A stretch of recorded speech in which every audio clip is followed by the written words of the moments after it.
We started this series last week talking about Jesus' setup of this long Sermon on the Mount with 16 subjects that it is challenging us to understand the depths of. And while I was preparing this week, it kept recircling and recycling in my mind that this could end up being like another list that we're trying to keep. But God's aim is much different than that. It's much deeper than that. And it is in itself a freedom. So we dive into the Sermon on the Mount that you find in Matthew chapter 5. And like this is not the most pleasant of topics that you'd think Jesus would, start out with in a spiritual teaching. So you remember he was known, but he wasn't entered into his full ministry where the mob went with him everywhere. And he was different, and everybody could tell that ever came close to him or heard what he was doing.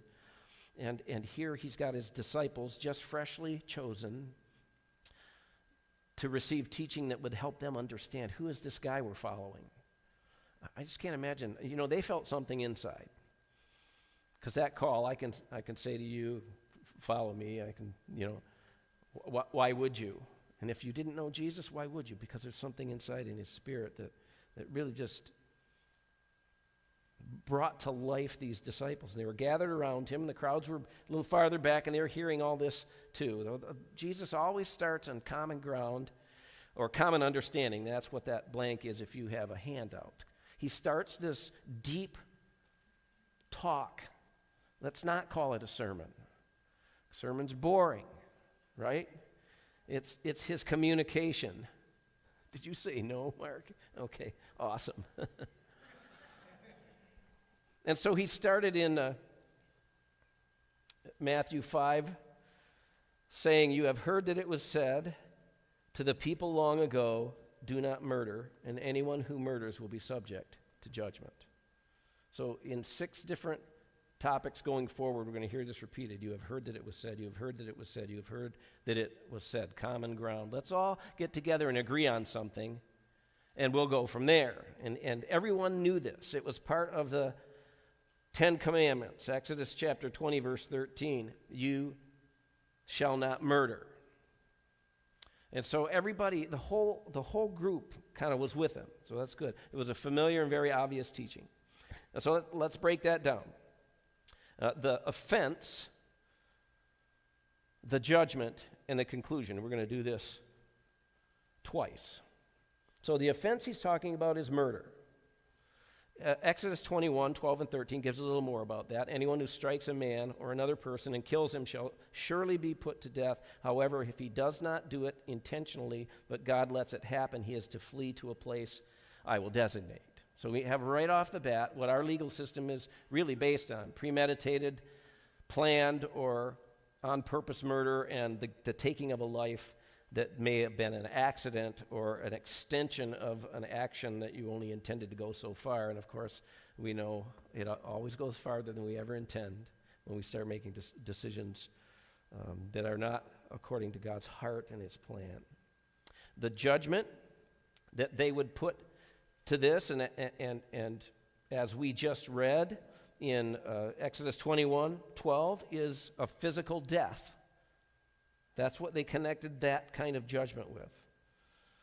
But if a man schemes and kills another man deliberately, take him away from my altar and put him to death. Exodus 21, 12 through 14. So they knew this. So at the beginning of this talk, they were probably thinking what anyone would think, that Jesus is cautioning us against certain actions because certain actions bring judgment. So the way I have it in the handout is the conclusion that they would draw is action causes judgment. So if you stop the action, you stop the judgment. Who wants to face judgment? We're going to talk about some levels of judgment here, or different kinds of judgment as well before we're done. So at this point, people are going, yeah, I kind of like this guy. I got him. We're on the same page. Like I said last week, we don't wake up in the morning going, okay, Lord, help me not murder somebody. And maybe 1 or 2 of you do, but the rest of us, we don't wake up with that struggle. So they were going, okay, what's so special about this guy? I don't know if they were thinking there's got to be more to this, or if they just thought, another religious leader, and they're just reminding us of the way we're supposed to live our life and control our actions. But he goes on, number 2, he divulges divine truth. Divine truth. He, out of this very common understanding, if you purposely take a life, your life is forfeit. It's gone. So he started by saying, you have heard that it was said, and he responds to that, stating the truth that everybody knew, but I tell you. So he sets himself up as the authority figure. As you work through the New Testament, when you're reading that, you'll see that people were amazed because he taught with such authority, and it always tacks on there different than our religious leaders. So it's a difference between standing up before somebody and saying, don't do that. Of course, we all know what or what we expect, and what you'll see on TV every time is whatever they're telling you not to do, they're doing secretly. And that kind of was going on, too, with the religious leaders of the day. So he declares really his own divine authority to do this, and then he goes on, but I tell you that anyone who is angry with his brother will be subject to judgment. So judgment is the key here. We have to understand what that is, and we have to understand, and I think we all understand, that judgment is not desirable. Matter of fact, in a couple of chapters, chapter 7, we're going to talk about that do not judge verse. There's way more than it appears in just a simple reading of that verse. So his divine truth, he changes the offense from murder, which everyone can agree on. We don't want to do it. We're not planning on doing it, and we don't think we're going to. I bet everybody in this room and everybody watching, you don't think you're ever going to commit murder, and it's highly unlikely that you will. He changed the offense to anger. So here's an offense you really need to think about, Jesus is saying. Not murder, because we understand that murder, that's the ultimate bad, most of us would say. Unless you want to tack on torture before murder, then that would come into play too. But he said anger is really what you need to be concerned about where judgment enters in. And so there was a common understanding. There's an asterisk there in your outline. Common understanding, that is our common understanding of anger and theirs, it's still the same. So there's a noun and an adjective that describes that noun and is used over and over, and we're now kind of shading into New Testament meanings of words. But a strong passion or emotion of displeasure or antagonism excited by a real or supposed injury or insult to self or others, or by the intent to do such injury. I'll just kind of condense that. It's a passion of displeasure, antagonism, as a result of an injury or a supposed injury. So we go back right to the first murder in the Bible, which took place in Genesis. Didn't take mankind long from being separated from that perfect place for a murder to take place. You look at what anger was going through Cain's mind with Abel, and you see even in this definition of anger, he really didn't have any cause for this. He decided to sacrifice one thing, Abel decided to sacrifice another. God was pleased with Abel's and not so much with Cain's, and that made Cain all mad, and he killed his brother. So anger led to murder. So God is painting this picture of caution and the truth that where we start cannot end up or will not end or can't end where we've supposedly drawn a line. It will always take us further, and it can get the worst of the worst of the worst. So the noun of anger is a strong passion or emotion. Angry, which is the adjective, is feeling or showing that annoyance and carrying out displeasure, hostility, full of anger. We still know that's what anger is. And we could say if somebody did something to us, it might make us angry. I carried a grudge once in my life. I'm terrible at grudges, which is awesome, because grudges aren't good. I had a paper route when I was in probably junior high school. The guy who I learned the route from was showing me the ropes, and he took a dime tip from me, from a customer. And somehow I nursed this anger inside my spirit over a dime for a couple decades. Now, I didn't do anything about it, but we know how anger can grip us, right? You can see it on TV, you could at a family reunion, at anywhere. You can read it in the newspaper. Anger just kind of comes up in us, and we understand that. But Jesus wants to give us a deeper understanding of anger, because it's understandable when someone has offended you, and let's say it's on purpose, that I should feel angry. We get that. Okay, so just remember that. Jesus goes on and gives a couple of examples of how anger leads to judgment.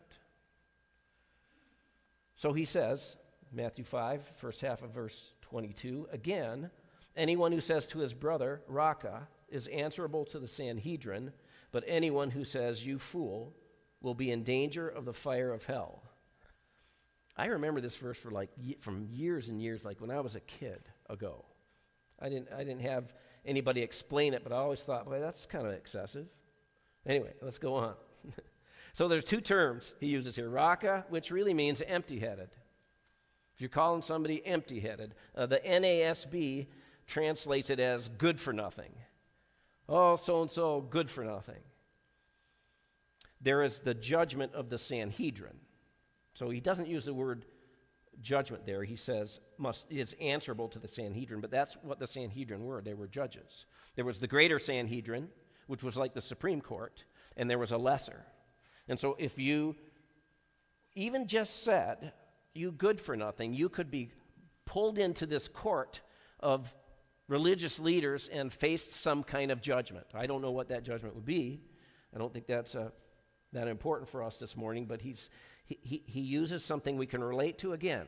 So they knew what murder was. He started out with don't murder or you'll face judgment. And then he says, you guys even know that if you say that, you could be pulled in before your religious court, as the Sanhedrin was, and be judged for it. And then he says, but you who say, you fool, will be in danger of the fire of hell. Fool, the word for fool is moros, from where we get, or which we get, moron. Or my favorite word, idiot. Okay, and I love that. I'm glad you chuckled. There's a bunch of conviction happening to me in the preparation of this. And I hate to admit it, but it's one of my favorite words, especially when I'm driving. Idiot. And I'm shouting instructions on how to drive, and Diana's going, you know they can't hear you.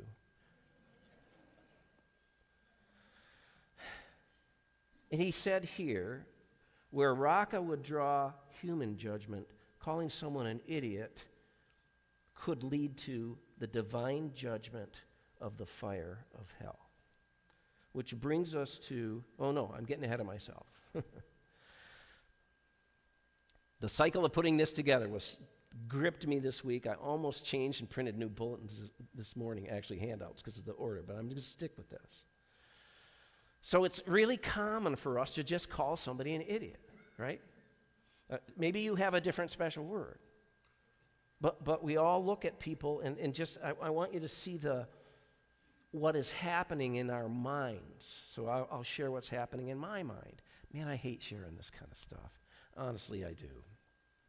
So I boiled this stuff down. When I'm in traffic and somebody elicits an idiot from me, I'm so glad they can't hear. It's because I've seen how they drive, and they're not driving the way I would drive, and that makes them an idiot. Let me tell you a story that will hit even closer to home. I don't know if I mentioned this when it happened. It was about 6 months ago. I'm wheeling in by Alpine Market in the drugstore, and there's this car in front of me, and I just want to get around. I want to get there fast, like typical men, right? Point A, point B, let's get there, and then let's get back. And there was a car in front of me, and when you turn in Alpine, you have to turn the corner and then find a parking spot and go in the store.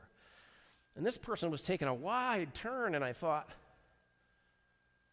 I'll just zip in here, because they're going to the drugstore dropping somebody off. And I zipped in, and they turned in, and I looked, and it was Debbie Thompson. So, I already told you, and you already know in my mind, I'm starting to say idiot, and then when I see her face, and she makes a face too, because I look like an idiot, trying to undercut her while she's trying to park. I bet if we were able to talk to her, she would. She actually apologized for the face she made, and I explained what I was doing, and we had a mutual kind of, we made up. But when I call somebody an idiot, I'm comparing them to me, and I'm putting myself in the right place, and so I'm judging them as being in the wrong place. This is why you can see how God would be so concerned about this tiny little thing saying, you idiot. Or we can even condense it. You ever look at somebody else or see their actions and you go, not even a word, but something's going on in here. Listen to what Paul talked about in Romans chapter 2 in connection, I believe, with this same lesson that Jesus is trying to teach the people of salt and light. Remember, so folks, if you're not Jesus followers, the weight of this is not upon you. The rest of us who follow Jesus, this is something we really need to consider and pray about. So Paul says this, you therefore have no excuse, you who pass judgment on someone else. So we're trying to avoid judgment. Jesus said murder gets you judgment. And he says, now anger can bring you before the Sanhedrin to be judged, and saying idiot can lead to the dangers of eternal judgment. That's really powerful, and we don't want to hear it, okay? Or I'm just saying, it's not, okay, let's go on. You therefore have no excuse, you who pass judgment on someone else, for at whatever point you judge the other, you are condemning yourself, because you who pass judgment do the same things. Now we know that God's judgment against those who do such things is based on truth. So when you, a mere man, pass judgment on them and yet do the same things, do you think you will escape God's judgment? Or do you show contempt for the riches of his kindness, tolerance, and patience, not realizing that God's kindness leads you toward repentance? So when we are calling someone a name like that, we're sitting in judgment. And when somebody cuts me off in traffic or forgets to use a turn signal, or I got a list of pet peeves. But every once in a while, I'll do one of those things too, right? Because you get involved and you focused on something, you forget your turn signal. And that's kind of what Paul is alluding to, only on a deeper scale.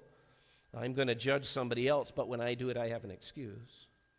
But I can call you an idiot, but don't call me one, because really I know what I'm doing here. I just messed up, that's all. The motivation. What is the motivation to call someone an idiot? It really is a misunderstanding of what love is supposed to be. And we're going to get there in this Sermon on the Mount. Jesus speaks specifically more than once about what love looks like. And so, while we want to avoid judgment, and we'll go to great lengths to not just, divine judgment or official judgment, the judgment of our friends and peer group, and, we'll do all sorts of tricks and calisthenics and wardrobe changes and behavior and vocabulary, and you go on and on and on to try to get away from having someone pass or pronounce or act out judgment upon us. So we come to the New Testament definition of judgment. That's B under 2 in your handout. And that is, the word actually means separation. Separation. So Jesus said, if you use this term, if you just call somebody a fool, if you're judging them and you're such an idiot. Now, that doesn't mean that we don't recognize an idiotic thing that happens and we try to help. But calling someone an idiot and more, this is like he's painting an extreme picture, or in this picture, painting an extreme example of this smallest of things you do could lead to the worst of things. But there's more than eternal separation, because we've already in this Sermon on the Mount, gone through Beatitudes. You remember those? A year ago, we did a series on the Beatitudes. And all of those are blessed, blessed, blessed, blessed, blessed, if this. So when we are not like that, and all those things describe non-judgmental, loving people of God, we're not just, it's a separation from blessings that can happen in our life too. In the blessings of peace and the blessings of wisdom and the blessings that, well, anyway, they all come along with following him. And so we know Jesus is laying this out to say, man, you have a way that you've practiced for millennia, a couple of millennia, but I'm telling you there's a heart deep down in here. So whereas in the first part of this, the conclusion was that action causes judgment, so all I have to do is stop the action, and I'm going to stop judgment. The conclusion here, C, is that judgment comes from the heart, or attitudes, if you will. So we need to check what's in our heart. So I just want you to consider that for a minute. What is your idiot threshold? You know? And how do you view other people? Now I want to be very careful. This is not legalism. But people of love will look deep and ask questions and make turns. Pivot now is the big thing. Since we started COVID, we have to pivot. We pivot how we do church. We pivot how we do work, and we work from home. We do all this stuff. When we're trying to walk as people of the salt and light, we'll not just go our merry way. We'll pivot and go, wait a minute. I really need to think about this. Do I think that you're going to burn in hell if somebody cuts you off in traffic and you say, you idiot? No, of course not. Yet if that unfettered attitude that I can be above someone else and judge them, if I practice that, well, you know, right? We're going up or we're going down. We're never neutral in our spiritual growth. If I just allow that without checking it. I mean, that's one of the things we have spouses for. I'm not asking for a laugh here. I just mean, really, she helps me. Diana helps me when she reminds me of that. So we need that. We don't want judgment. It comes from the heart. So he started with common language. He exposed a divine or taught a divine truth. And again, we have the benefit of all his teaching to go back and start thinking of these things. They were going, this is new. We need to think about this, but we need to think about it too. And then in this curious fashion, number 3, he talks about addressing anger. So we identified it. It's not an act. It's an attitude. In this case, it is anger. And anger can lead to judgment. Not only you judging, but receiving a judgment for being judgmental. And then he ends this section in the most curious fashion. He treats the other half of this later on. But right here, he only limits it. So A, if you have a handout, is resolve anger you have caused. So most of us would say, well, I call somebody an idiot because they cut me off, or whatever. I'm obsessed with the traffic illustration, but I'm telling you, that's where it comes out in me.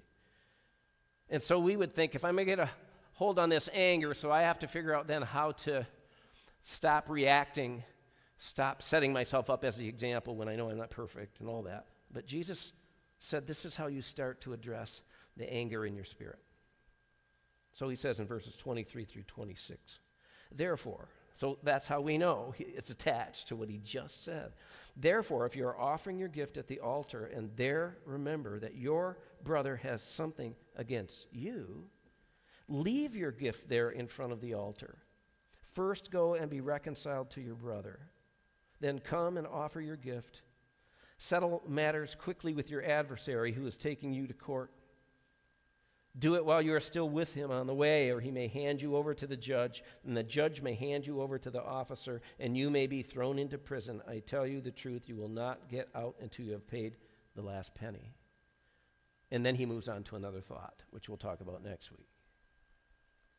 So he sets us up and says, out of your anger, out of your self-righteousness, you're judging people based on you as the example of what is right and good and holy, or you probably wouldn't use those words maybe, or at least not holy, but In that moment, you're doing that, and yet he says the key, I think because he says it first, it makes it a key for us, is to break the hold that anger has.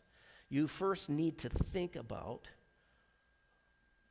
what you've done that might cause somebody else to have anger toward you and do something about it. Make it right, be reconciled. He doesn't give us or them an ABC, and this is how you go about doing it, but he says, except for this thing, don't come to me with your gift, because that is in essence what he's talking about. When people bring their gift to the altar, it's the worship of God. Don't come to me when you know you've caused an issue for someone else. And he doesn't even address legitimacy of issue here.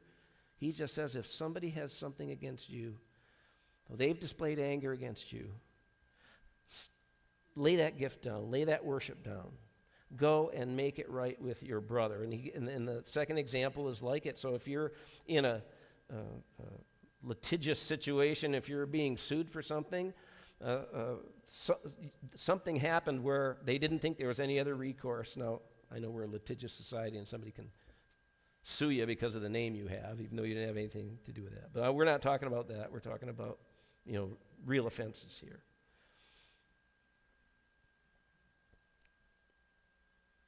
To understand that it's not single actions that we need to stop. By the way, with the attitude in your heart, you can't really stop those actions. You can delay them, you can make them look a little different, but they'll happen. You need to deal with the attitude. If you have an attitude of anger in relationships, particularly here where Jesus is speaking, you need to resolve the anger you've caused. Stop everything and go and be reconciled. So 2 things I think of that I pass on to you. The first is self-reflection. Who have I offended? Who have I offended? And the last one is, last asterisk is surrender. Surrender that. Surrender that you could say, but I didn't do anything wrong. This goes way deeper than right and wrong. It goes into reconciling relationships and loving and chasing out judgment. So he turns it from really, I don't want to be judged, to saying, I don't want to be a judge. I want to love. I want to be like Jesus. So I'm going to step out and pursue reconciliation. This counters something that drives me crazy, even though there's a part of it that has a little truth, and that's when we say, I don't care what other people think. Okay, so when we say that, there is a portion of our Christian life and witness where we have to say, I don't care if they don't like that I'm following Jesus. I have to follow him. I'm in love with him. And that's how we should do it. I'm just so in love with him. I'm going to follow him. If you don't get it, well, I'm going to love you the best I can, even if you don't like it, but I'm going to love him. And in that sense, that's the legitimate way to say, I don't care what other people think. I'm going to follow Jesus. But you know that there's a way we use that sometimes to justify how we approach issues in relationships and, in effect, say, you don't have any part in me. I already know what's going on. It's another kind of statement of judgment. If I am self-reflecting, who have I offended? Granted, this could be taken too far. We could look at every situation and go, oh, I hope I didn't do anything to offend. That's not what he's talking about either. That's not what God wants in us either. But he does want us to be considerate of how we've lived our lives and how it might have influenced and affected other people. And when you pray that, and that's the surrender part, Lord, he'll lead you into knowing how to go and open a door to be reconciled. The beauty of this is what happens when you have been shown anger unjustly. When you go in the Spirit of Christ to be reconciled, the witness is powerful. Even to be able to say, I'm sorry for how this affected you or how this hit you. So, We begin Jesus' teaching of people of salt and light. Maybe that ought to be the title of the series. Jesus draws them and us into common ground. We're not a bunch of murderers. But the spirit of murder is the same spirit that calls people idiot, and we can be lost in it and lose our witness and our ability to share the good news with the people who need it, who are trapped. It is a freedom he gives us. So a couple of questions. Who have I murdered? That's the first one. And so here's the way I would look at that. I might call some random person I've never met an idiot, and I'm actually praying. I told, actually, Diana, she talked to me about something last week. I can't remember this specific subject, but I told her, you won't believe this, but I'm actually praying about this. Because it takes a while sometimes to make changes, you know. But I'm talking about thinking of how has my judgment on someone else as lesser than me, how have I hurt them? How have I murdered them? That kind of killed something in them, or at least that's the tendency, to kill joy, to kill hope, to kill a relationship, certainly.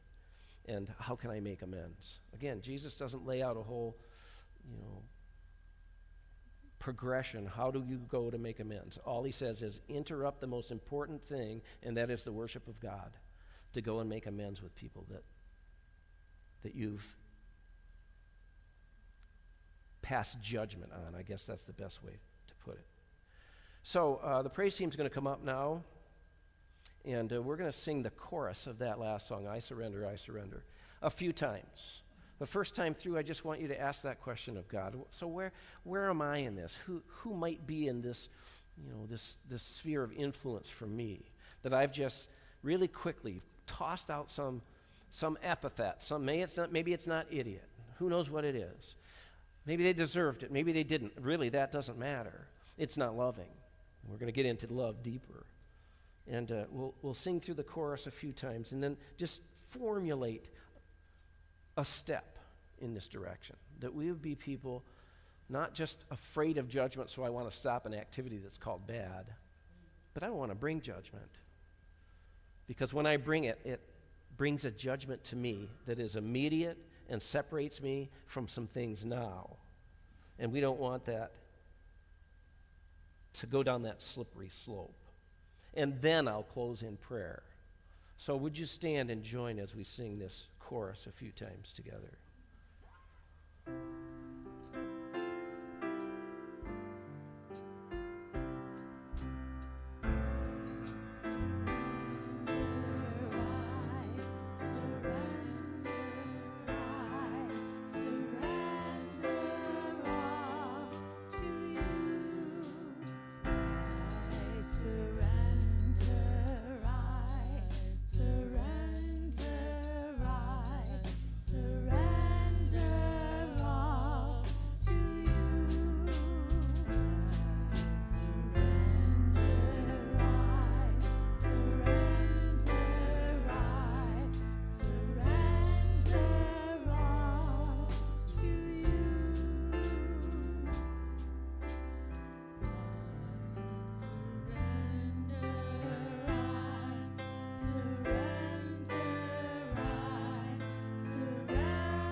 Lord, I pray for the truth of those words to come into our spirit. It's so easy, and I just speak from my own kind of view when I step back from my own life to see how quickly and without thought I can put somebody in a lower place. And as I stand here, I know it's not in the intention of doing that, but as I think about your word and your truth, I see the truth there. I see what's going on there, and I don't want to be that person. So, Lord, take us from the light side of this where we can all chuckle about some things we do in common. Not that you painted us in the corner to say, you're a murderer if you call somebody an idiot or a name or look at them, not even expressing the word or thought. But what you're saying is this really my heart? Is this really what God, your Creator, has intended as He shows His compassion on all the world, as we've already sung about today, that you gave your blood for everyone before anyone could be changed by you. And then you call us to be changed and to be agents of change through the retelling of your story, where it intersects our story, and showing people that their value is in you. I pray you'd help us put feet and arms to the truth in here, that we could become the judge that cuts us off from loving other people and are an impediment, or could be an impediment to them finding you. Help us, Lord, and I pray for anyone who's wrestling with the truth of your being the Savior from sin for all mankind. And any who are wrestling right now would just step in faith in your direction and say, yes, Lord Jesus. What little I understand, I entrust into your care, and I will start following you, knowing you'll help me understand what needs to be understood. And help us, Lord, as the church, to bind those people up and help one another walk victoriously in this life. So give us your wisdom, your heart, your love, your safety. As we move from this place, we dedicate ourselves to you in our day as well to you, and ask it